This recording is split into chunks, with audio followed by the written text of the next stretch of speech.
students, till last year, you have learned basic science. From this year onwards, you are going to study the different branches of science. I am going to deal with the physics part of this. From this year onwards, you will study the three branches of science separately. The three main branches are physics, chemistry, and biology. So the physics part of class 6 starts from chapter 10, that is motion and measurement of distance. What is actually physics? Physics is a branch of science which deals with the study of nature and properties of matter and energy. You have learned about the properties of matter last year. Do you remember that? Matter has volume, matter has weight, all those things. So actually that comes under physics. Again, you have also studied about different forms of energy. Is it? So that also comes under physics. This year onwards, you are going to study it separately.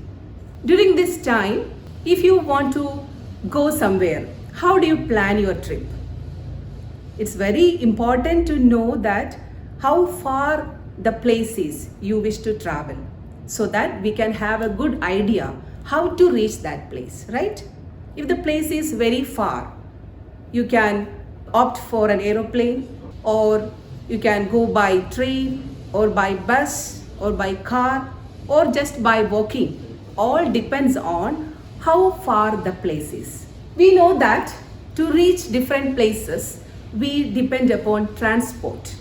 There are different means of transport, as you know. Actually, what do you mean by transport? You have learned in smaller classes. Transport means to take things or goods or people from one place to another by some means. So now we know that we have different ways to travel, different means of travel. If you wish to travel by air, we have that means. If you wish to travel by land or water, you have that means of transport, right? See, you are familiar with water means of transport also. These are some examples of water means of transport, which you have learned in smaller classes. And land transport, some examples: train, bike, car, bus, lorry, etc. Is it? Actually, how this story of transport began, how people used to travel. So have you ever thought about ancient times where people actually, when they want to travel from one place to another, how they did so? Or how they carried things from one place to another? It was so difficult, is it? Because there were no vehicles at that time to carry things or people. So they have to think about some means to do their things, right? Ancient times, first thing is that people used to walk on their foot so that they can reach different places. So that was the first means of transport. Then they realized that if they want to travel more distance, they can use animals. So they used animals for transportation, used animals for carrying things as well as to carry themselves, to travel from one place to another. These are some olden means of transport which you have heard or read in stories. To travel from one place to another, people used animals. These are used in even now also, but not for very long distances, as you know, but for very short travels and all. How this story of transport actually evolved, or how we are enjoying all these facilities of transport which we have now. Okay, it starts actually from the intelligence of human beings. See how they have evolved over the time. They have made things also according to their needs. They evolved, or they made changes in the things so that they could have a convenient means of transport. For example, they want to cross a river. How they could do that? So they thought that, they have seen that woods float on water. So they made the first boat, which is made up of wood, and they can stand on that and cross the river. Later, they again realized that if there is a cavity inside that boat, So they realized that if there is a cavity inside that boat, they can sit and travel. They can sit and cross the river. So this might be the first boat, which looks like almost like this, which can help them to move on water. So this process of inventing and making changes in the transport had continued over the years. And then they found that it is easy to take things from one place to another when this log or wood rolls on the ground. So they think about taking things on this rolling wood.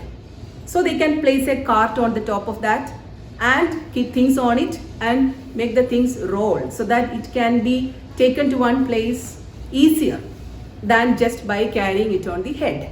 That might have caused the invention of wheels. Okay, wheels actually revolutionized the transport. So the invention of wheels actually helped the means of transport well. So after the wheels were invented, people had used animals to pull the carts which moved on wheels. So which makes the transport more easier. You must have seen this bullock cart, right? Then comes the very important invention which revolutionized the entire transport. That is the invention of steam engine. Okay, the steam engine works on steam, and instead of animals, the power from the steam can be used to pull vehicles which run on wheels. So that is a very important invention, the invention of steam engine. After the invention of steam engine, what happened? Railroads were made for the steam engine driven carriages and wagons to move. So railroads were made. Then the changes were very fast. Then came motor cars, trucks, buses, motorized boats, and even ships also. We started from walking, and now where we are, we can go to any place in a very short time by using a suitable means of transport. This is actually the story of transport. Again, we have now transport to fly through sky also. So in the early years of 1900, so the development of aeroplanes. This is actually a model of the first plane made by Wright brothers. So from there onwards, changes or evolution had happened in all these fields, and now what we have is actually the result of all these evolutions. In all these cases, see, it's very important to know how far a place is it? So that we can decide on which type of transport we need. And also it is sometimes very important to know the length and width of a room. That means measurement is something which is very important. We should know the distance between two places, or we should know the length and breadth or width of a room for various purposes, right? For example, you want to stitch a cloth. You go to the tailor, and what is the first thing the tailor do? The tailor measures your length and all those things which are needed to stitch the cloth. Right? Measurement is important. Now a carpenter has to measure the length and breadth of the wooden piece which he needs to make something. Without measuring it properly, he cannot do it. Again, there are many cases where we need measurement. Even if you want to cook something, you need measurements. You have seen your mothers make measurements using various methods to cook something. So this measurement is actually the basics of physics. Measurement is very important. So let us see what is actually a measurement. Measurement is actually the distance, right? Measuring of distance means what? We have different types of measurements. We can measure the length, we can measure the mass, we can measure volume. So physical quantities we can measure. And what is actually the measurement of distance or length? That is what we are going to study in this chapter. You are going to study about measurement of length. So measurement of length is actually measuring the distance, right? If you are measuring the length of the table, it is actually the distance between 2 points. Or if you are measuring the distance between two places like Mumbai and Kerala, that is actually the distance between two places. So the distance is what is important. So let us see how to do the measurements of distances. So ancient times, we start from ancient times. Now we know that we have different means like meter scale or measuring tape, things like that for to make measurements accurate and easy. Before the invention of all these measuring things, how people measure distances. We can see the olden measurements used in olden times to measure length especially. Okay, even nowadays also, if you want to, if you go to a flower selling person, he measures the length of the flower with his arm and gives you, right? Not with measuring tape or scale. So actually these are the ancient methods which we used to measure length. Some of the ancient methods are footstep. Foot is the unit of measuring length. Then arm length, or it is also called cubit. Then hand span, the width of your hand. The width of your hand is hand span. Let us see the explanation of this. How do you define one cubit? Cubit is the length of the forearm. Okay, forearm. And how it is measured from the tip of the middle finger to the elbow. That is the length of one cubit. So if they want to measure length, they can use their forearm. So 5 forearms for 5 cubit or 10 cubit, they say the measurement. Okay. Then hand span. Hand span is the width of the human hand, and it is measured from the thumb to the small finger. Distance from the tip of the thumb to the tip of the little finger. That is one hand span. Foot is the distance of a step. Okay, you might have seen grandmothers and all, they measure the length of the room by walking like one step like that. That is actually an olden method of measurement, that is foot. Then another method was pace. Pace is actually double foot. Or have you seen soldiers march fasting? That is actually one pace. It is roughly equal to 2 foot. That is another one. Single step taken while walking. That is actually little greater than foot. That is pace. These are the different methods used by ancient people to measure length. So you have seen that the measurement is very important. Measurement is actually the distance. Measurement of length. I told you before, there are different types of measurement. We can measure any physical quantities. In this chapter, you are studying about measurement of length. That is measurement of distance. Any length, you can consider it as a distance. Distance between the two endpoints of a table or the distance between two places. That is actually measurement. And when it comes to measurement, see, suppose we are saying the length of the room is 2 meter or the width of the room is 1 meter. Okay, so there are two quantities, two parts in measurement. There are two parts in measurement. One is the number part and the other is a unit like meter or centimeter. Now let us see how we express the measurement. Suppose we measured the length of the room or the length of a cloth. Now how do you express it? See, we normally express, for example, the length of the room is 2 meter. Okay, or the width of the room is 1 meter. Or the length of the cloth is 50 centimeter. Like this. Okay, you can see there are two parts for expressing the measurement. If you write simply 2 or simply 1 without this part, it doesn't carry any meaning, right? It is complete, or we understand this only when this part also comes with the number. So a measurement has two parts. Which are they? The first part is the number part.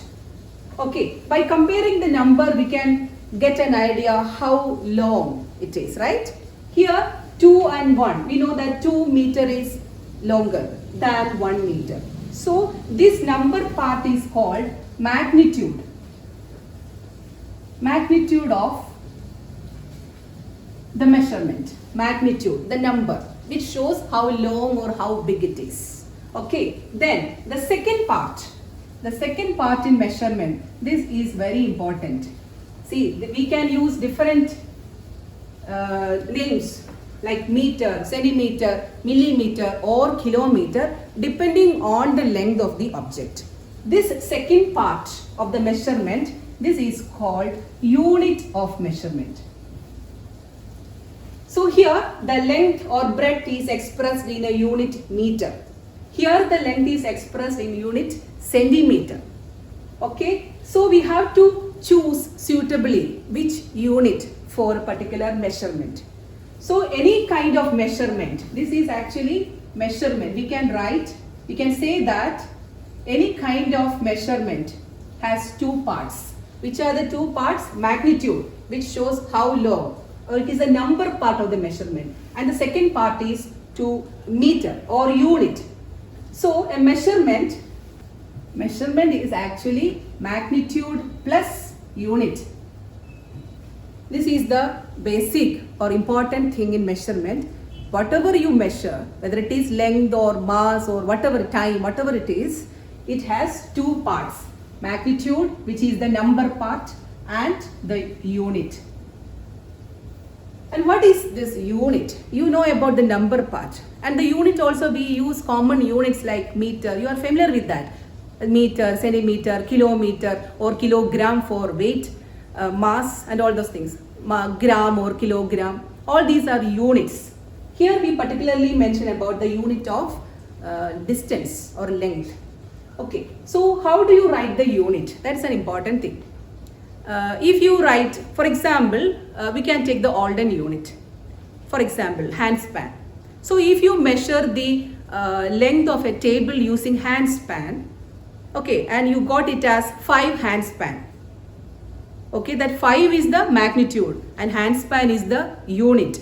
So we roughly know what would be the length of a handspan.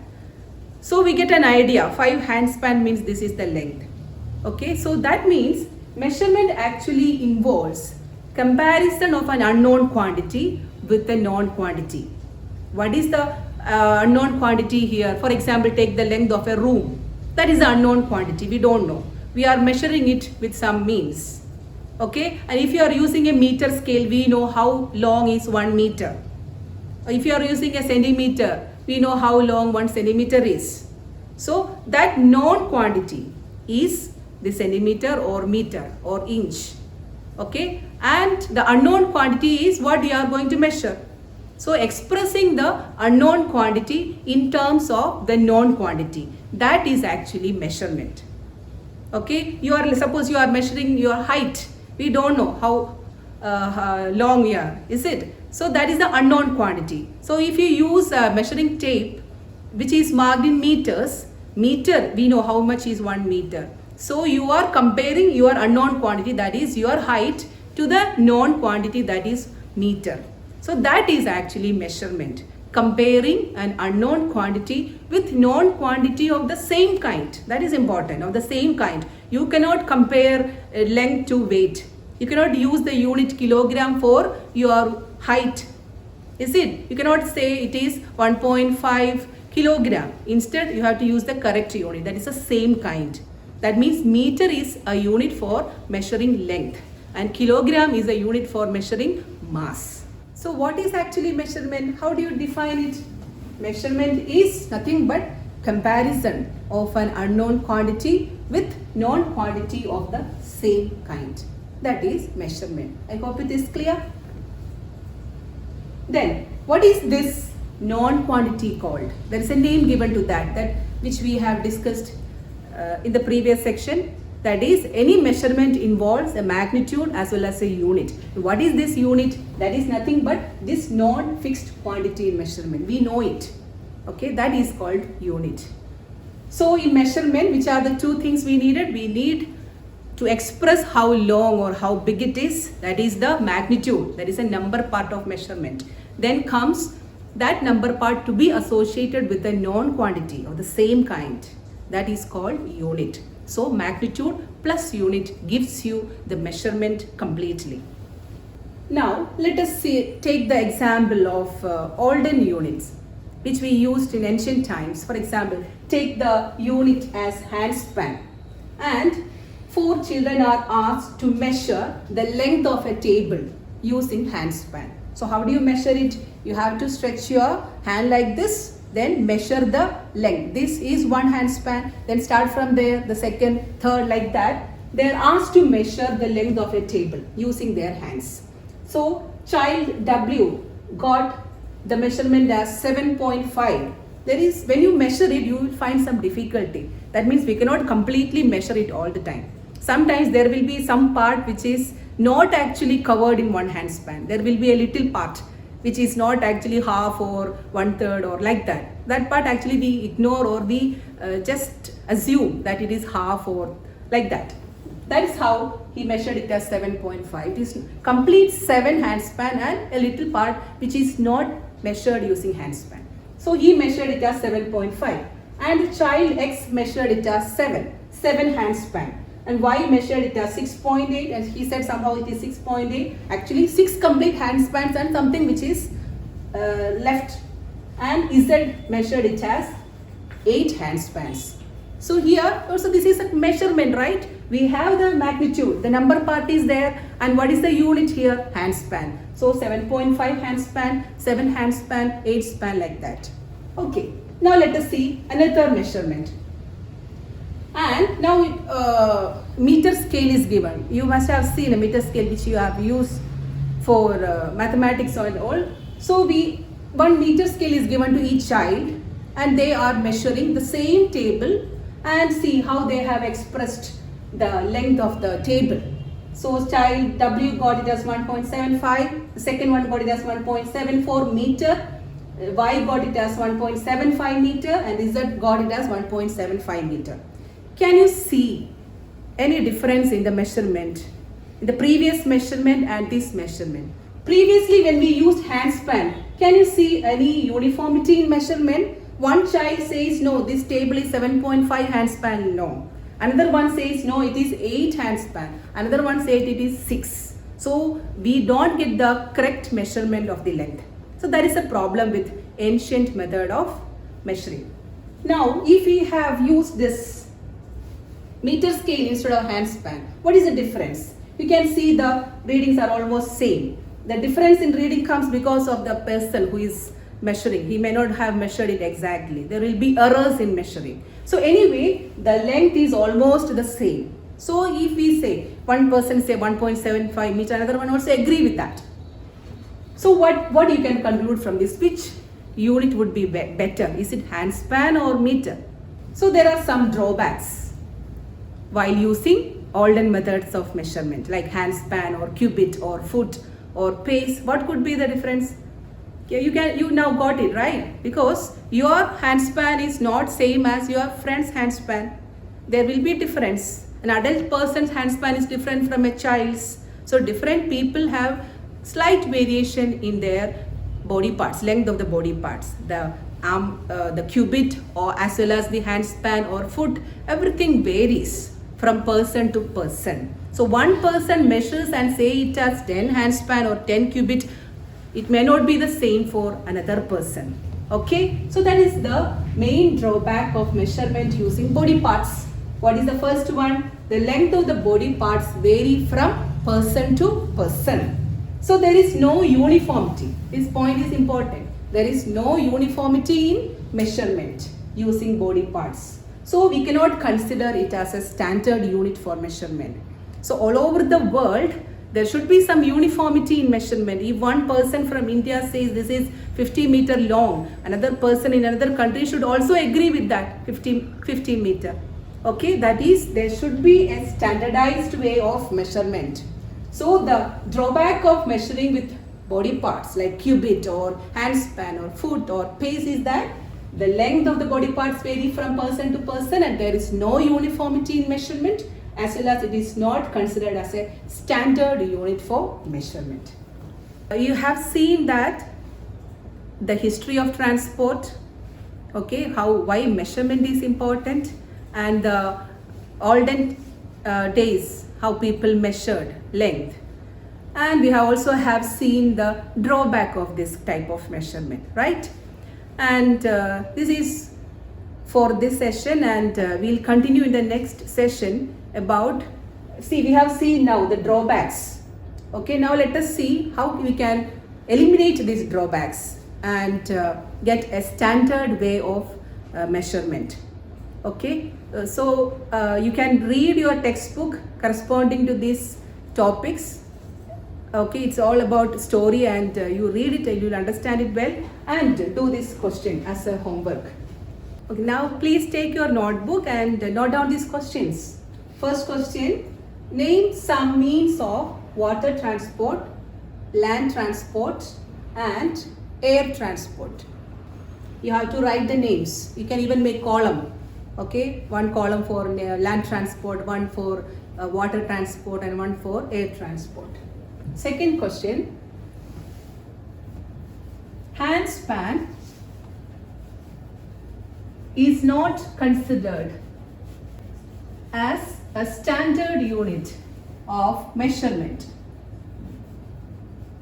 Handspan is not considered as a standard unit of measurement. You can refer your textbook and get the answer, and write the answers in the notebook. Okay, thank you.